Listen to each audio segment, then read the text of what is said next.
districts.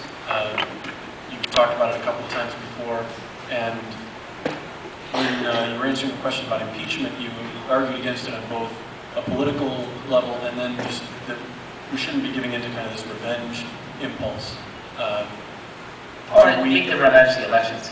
Yeah. Well, right. Do we give into the revenge impulse and gerrymander the district back when we get, now that we've gained some more state legislatures and we'll presumably in the next couple of elections, or what do we do to deal with the problem of incumbency? I mean, if it was my choice, I would do what Iowa does, which is a fantastic system. I mean, they have 4 squares, you know, or 5 squares. It's five congressmen. Non-partisan redistricting, contiguous counties and districts, you know, and geographic areas. One of the problems that we have in our democracy, one of the reasons that people tune out from voting is because there's never any contested elections. You have these districts that are 60–70% Democratic or Republican. There's no real race, so people have no impetus to turn out and vote.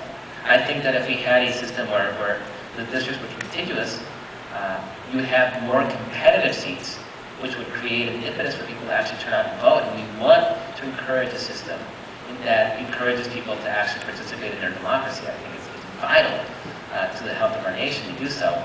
So absolutely, there's nothing I hate more than gerrymandering seats, and I hope we go more and more towards a system that goes nonpartisan.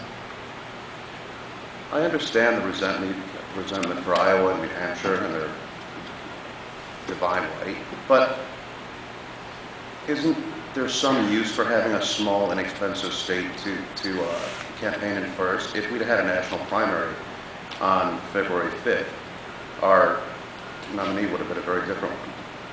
Yeah, no, I agree, and I don't necessarily support a national primary. But what I'd love to see, and if there was a national primary, I'd want it later in the year, so a grassroots candidate could. I mean, it used to be a grassroots candidate, you had to sort of build momentum via victories. So Iowa was sort of the perfect launching pad.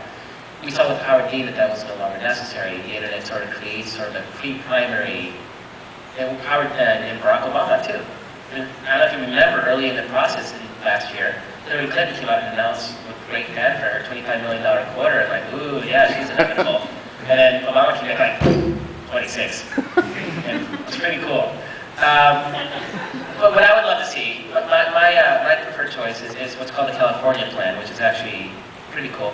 What it does is you have a contest every week. And you start off with, you know, I don't know the numbers offhand, but you start with, say, 8 out of 12 votes the first contest. Right? So you take states that add up to 8. Then the next one you go to 14, right? And then the next week you go to 20. And every week you add more and more electoral votes until at the end you get to California, which is the last one. That's why it's called the California plan. And it's 58 or whatever it is, 56.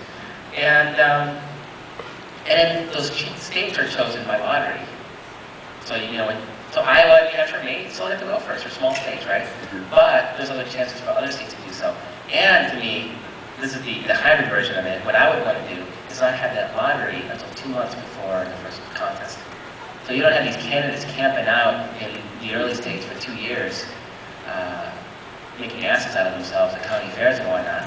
But actually, okay, the contest starts now, and to me, it was shorten the process. They still go out and raise money and whatnot, but they don't know where it would start. And in fact, so that uncertainty might actually force them to campaign in more states, which actually would be a good thing. This notion that we're going to focus 2 years on Iowa, and then even now 6 weeks on Pennsylvania is absurd. Absolutely absurd. I mean, how much did you get in California? 1 week. So create a system that sort of incentivizes a slow building process. I get it. I definitely agree with the small state notion. Because Hillary Clinton would have been president, or nominee and president, had it been a national primary.